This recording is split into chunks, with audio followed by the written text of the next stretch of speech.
Hello students, welcome to the lecture series of Fluid Mechanics. Myself, Dhruv Patel. In our last lecture, you have learned about forces exerted by jet on various types of fixed plate as well as various types of moving plate. So let us solve one another example based on moving plate. Then after we will cover most important theory of this chapter, right? So let us solve this example. A jet of water with diameter 7.5 centimeter. So here diameter of jet is 7.5 centimeter. Then that means 0.075 meter strikes a curve plate at a center. Remember this is the case, curve plate and at a center with the velocity of 20 meter per second. That means this is velocity of jet. Here we have to take capital V as a velocity of jet. So capital V is equal to 20 meter per second. The curved plate is moving with the velocity of 8 meter per second. Here velocity of blade is equal to small u is equal to 8 meter per second. The direction of jet, the direction is deflected through 165 degree. Here you already know it, the deflection angle is equal to 165 degree. So our theta will be 180 minus deflection angle. That means theta is equal to 15 degree. Find the force exerted by plate and power and efficiency. As this is the case of moving blade, so you can find power and efficiency also. So let us solve. The case is curve plate and which is moving in the direction of jet. So in the plate of curvature and which is moving in the direction of jet, Fx will be rho a v minus u square 1 plus cos theta. Here for water, rho is equal to 1000. Area of jet, that means pi by 4 d square. V and u both are given. 1 plus cos theta. Theta is also given as 15 degree. So our force in the direction of jet, that means Fx is equal to 1250.38 Newton. Here they didn't ask about Fy. So we don't have to find Fy. Now we have to find power and efficiency. So first of all, for work done per second, that is one kind of power, but is in a watt. So work done per second, that means force into velocity, right? So force is already find out, and velocity, that means 8. So work done per second is 1,003.04 Newton meter per second. That means it is in a watt. We have to find power in kilowatt. So let us find power in kilowatt. So this divided by 1000. So 10 point something kilowatt. This is our answer of power. Now efficiency. For efficiency, we already know it, output by input. For the impact of jet, output is work done per second and input is kinetic energy per second. Work done per second, we have already find out 1,003.04, right? And kinetic energy per second. So what do you mean by kinetic energy? 1 half mv square, right? Remember students, kinetic energy, that means 1 half mv square. But per second, that means per time. Here mass flow rate is mass divided by time. So instead of mass flow rate, we can write rho a v. So 1 half rho a v into v square. That means if you put all the value, it will become 0.56. That means 56.04 is around efficiency. So this is the simple example. You just have to remember equation of work done per second and equation of efficiency. So you can find out all the things. Clear? Okay, so now let us talk about the very important theory of this chapter. This theory can be considered as foundation of the turbine chapter. Clear? So first of all, what do you mean by force of jet on moving plate which is unsymmetrical, curved and acting on tangentially? So here one unsymmetrical curved plate is that, and force jet is coming at tangentially direction. Remember students, so first of all, this is also called as velocity triangle example. So first of all, this is unsymmetrical blade.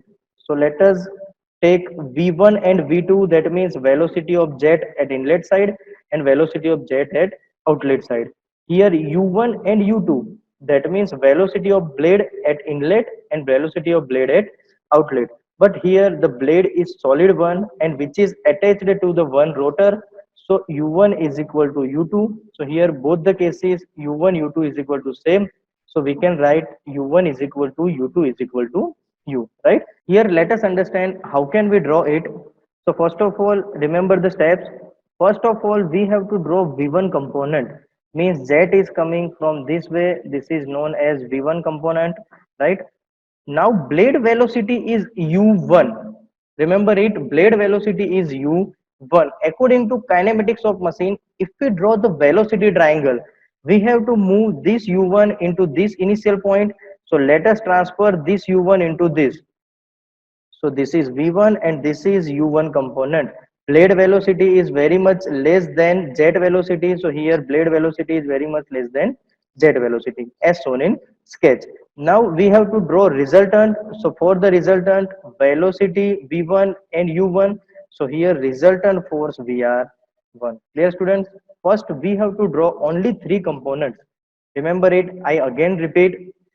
First velocity of jet, then velocity of blade is u1 at inlet, but we have to transfer this velocity from inlet point a. That means u1 is equal to this. Now v1 and u1 is here, so we can draw relative velocity connecting between two. Now in the case of triangle of v, u and vr, remember this rule. In the case of triangle of v, u and vr, resultant force is always v. So remember, what do you mean by resultant force? So resultant force means, suppose this is u1 and this is vr1.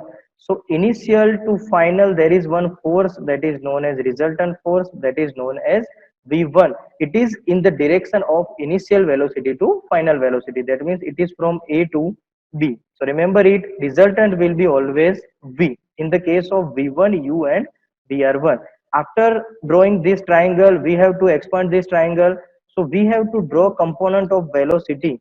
One vertical component that is known as flow velocity. So vertical component of v1, it is in upward direction vf1, and horizontal component, that means a to d. Here whole of this horizontal component, this is known as vw1. It is in the right hand side direction. Clear? So whole velocity triangle is completed. Now for angle, this is called as velocity of the jet v1. u1 is called as velocity of the blade vr1, that means relative velocity. Now for the main velocity v1, there is two components. One vertical component that is known as vf1, and one horizontal component that is known as whirl velocity vw1. For the movement of fluid inside the turbine, flow velocity as well as whirl velocity, both the velocity are very much important. Clear? So first of all, let us draw angles in it. So alpha 1 can be known as angle between velocity of jet and velocity of blade. That means u1 and v1, between angle, that is known as alpha 1. Beta 1 is simply an angle between relative velocity and blade motion. That means beta 1 is angle between relative velocity and blade motion is horizontal. Clear? So remember velocity triangle. Now outward velocity. So velocity, particularly velocity of jet is coming at the v1 velocity, and blade is moving it with u1 velocity. So in actual life, velocity of jet is vr1. So vr1 is entering here, and first vr1 is leaving here. So first we have to draw vr2 in outlet triangle. So firstly vr2 at outlet triangle. Now velocity of blade is u2. So let us transfer u2 here. So it is u2 in triangle of vr2, u2 and v2. v2 is always resultant velocity. So what do you mean by resultant? So resultant will be from initial to from final point. So if we connect initial to final point, it will become v2. Clear? Direction in the form of initial to final. So three components are there: u2, v2 and vr2. Now we divide velocity v2 in two components: vf2 flow velocity vertical, and vw2 is whirl velocity in horizontal. But here v2 is in the left hand side, so vw2 is also in the left hand side direction. Now allocate angles. So alpha angle is between direction of jet, means v2, and direction of blade velocity, that means this horizontal. So alpha 2 is here. Beta 2 is between direction of VR2 and direction of blade, that means U2, that is known as beta 2. Clear students? So first of all, you have to understand sketch clearly. Here this angle is beta 1.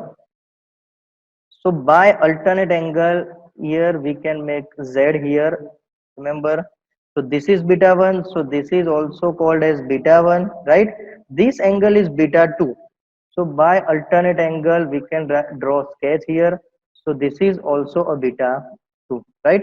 Without a blade, jet will move from here to here straight direction, but with the application of blade, jet is deflected to this direction, that is known as angle of deflection.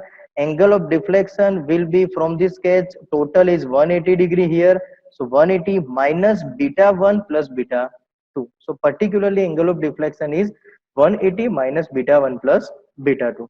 Clear? Yes, so this is very important. Now let us revise again how to draw this triangle.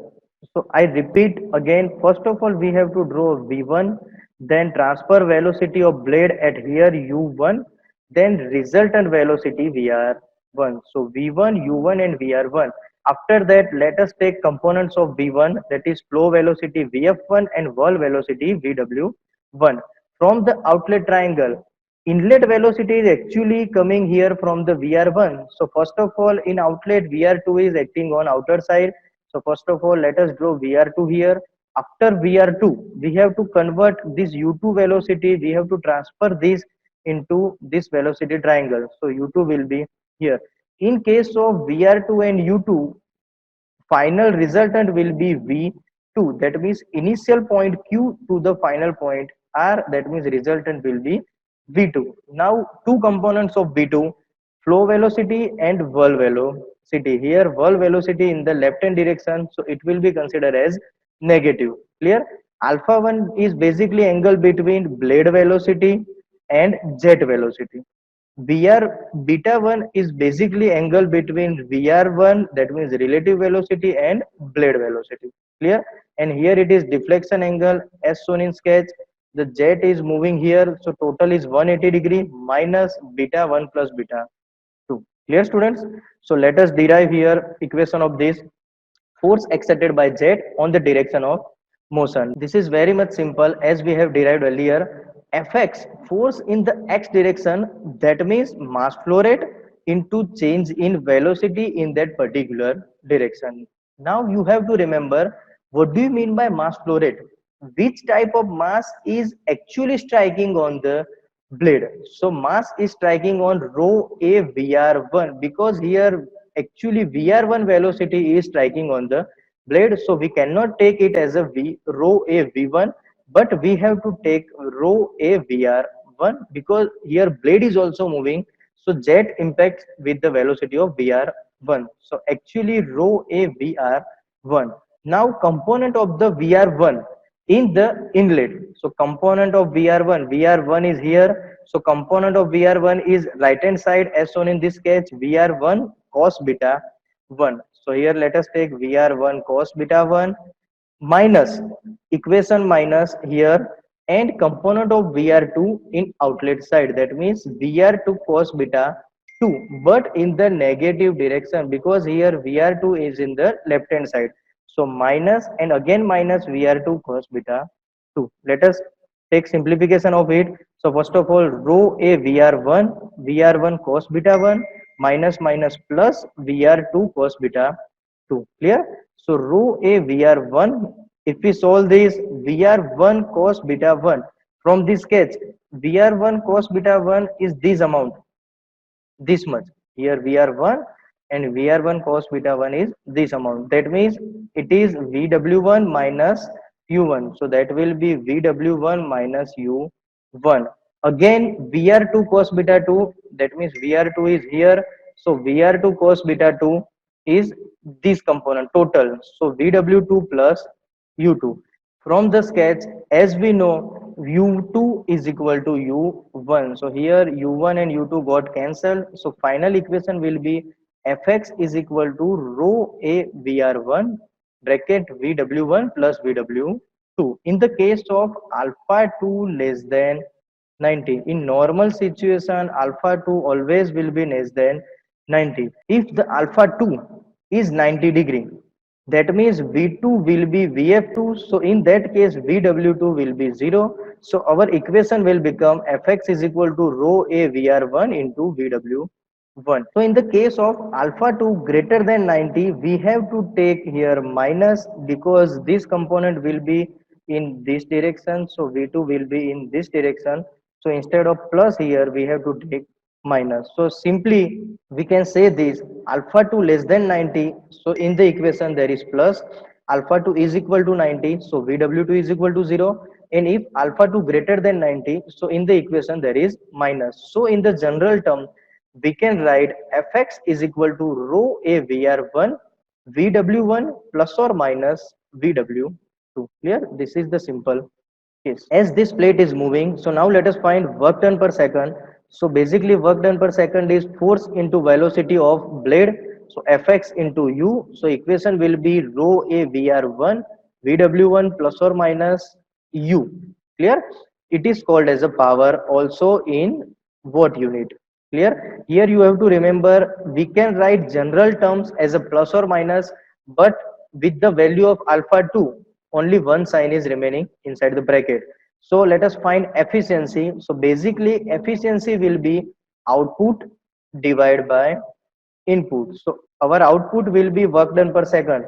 So output will be rho A VR1 VW1 plus or minus VW2 into U, and input will be kinetic energy 1 half m V1 square. So instead of mass flow rate per second, we can write rho A V1. So in the denominator, we can write V1 cube because rho A got cancelled. So efficiency will be 2 into VR1 VW1 plus or minus VW2 into U divided by V1 cube. Remember students, so this is very important theory regarding GPU point of view.